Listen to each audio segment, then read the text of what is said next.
Inilah isi dari sepucuk surat elektronik yang dilayangkan Federasi Bulu Tangkis Dunia atau BWF terkait dipulangkannya tim Indonesia dari turnamen All England 2021. Tim Indonesia dipulangkan karena berada satu pesawat dengan penumpang yang terbukti positif COVID-19. Para pemain Indonesia pun langsung mengungkapkan kekecewaannya. Salah satunya Marcus Fernaldi Gideon di halaman Instagramnya. Netizen pun bereaksi dan membombardir Instagram All England Official yang merupakan akun resmi penyelenggara. Akhirnya akun ini menghilang dari Instagram, entah karena dilaporkan atau menghindar dari ganasnya serbuan netizen Indonesia. Memang karakter masyarakat kita karakter masyarakat komunal, bukan individual, gitu ya, beda dengan Barat.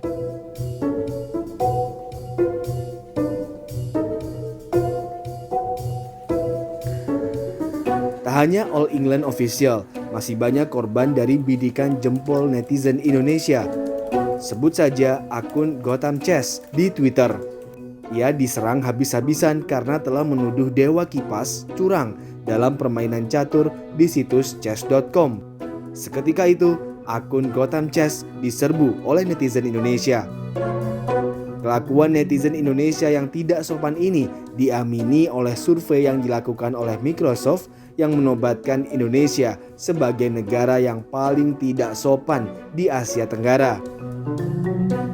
Laporan yang kemarin sempat booming itu adalah laporan survei kedua yang dilakukan pada tahun 2020 dan laporannya keluar tahun 2021. Untuk metodologi surveinya memang Microsoft itu tidak menjelaskan secara detail mereka menggunakan teknik sampling apa. Cuma dijelaskan di dalam laporan itu bahwa ada sekitar 503 responden di Indonesia yang menjadi responden dari survei tersebut. Untuk pembagian kelompok usianya, mereka membagi responden itu berdasarkan kelompok remaja dan dewasa. Yang remaja itu usia 13 sampai 17 tahun dan dewasa berusia 18 sampai 74 tahun. Proporsi responden remaja dan dewasa ini seimbang, equal, kira-kira bisa disebutkan 50%-50%. Jadi yang menyebabkan kenaikan itu dua di antaranya hoaks penipuan dan ujaran kebencian. Berdasarkan riset Litbang Kompas yang dilakukan pada Desember 2019, anak-anak dan remaja mengalokasikan biaya lebih tinggi untuk internet dibandingkan dengan kategori umur lainnya. Jumlah ini semakin bertambah kala program belajar dari rumah diberlakukan. Sebagian besar berada di daerah perkotaan. Ditambah kita tahu beberapa studi menunjukkan ketika orang berhadapan dengan layar yang kecil ini, mereka merasa bahwa hanya dia dan layar ini. Dia lupa bahwa begitu dia tersambung dengan ini, dia tersambung dengan seluruh dunia.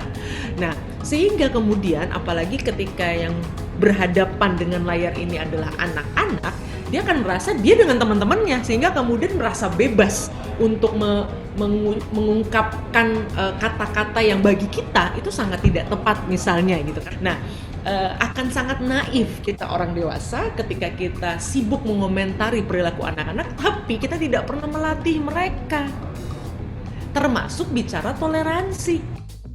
Budaya sopan santun dalam bermedia sosial harus dibangun agar nantinya tidak tercipta generasi keras dan agresif. Ini yang menurut hemat saya harus pelan-pelan sama-sama kita perbaiki. Lewat apa? Sederhana menurut saya. Kurikulum. Selama ini kurikulum kita itu kan membebankan peserta didik untuk fokus pada hal-hal yang sifatnya kuantitatif, berbasis angka-angka. Wah, saya harus ranking sekian, saya harus juara olimpiade matematika, fisika gitu. Tapi ketika anak punya ekspresi seni, punya ekspresi olahraga atau apapun, itu tidak dihargai. Untuk merubah kultur tadi dari yang dipaksa lewat kurikulum, terpaksa, biasa jadi kebiasaan, itu paling cepat butuh waktu 10 atau 20 tahun. Tak bisa sepenuhnya bersandar pada kurikulum. Bantuan dari orang-orang yang dianut dituakan, dan digugu dalam hierarki sosial menjadi sangat penting.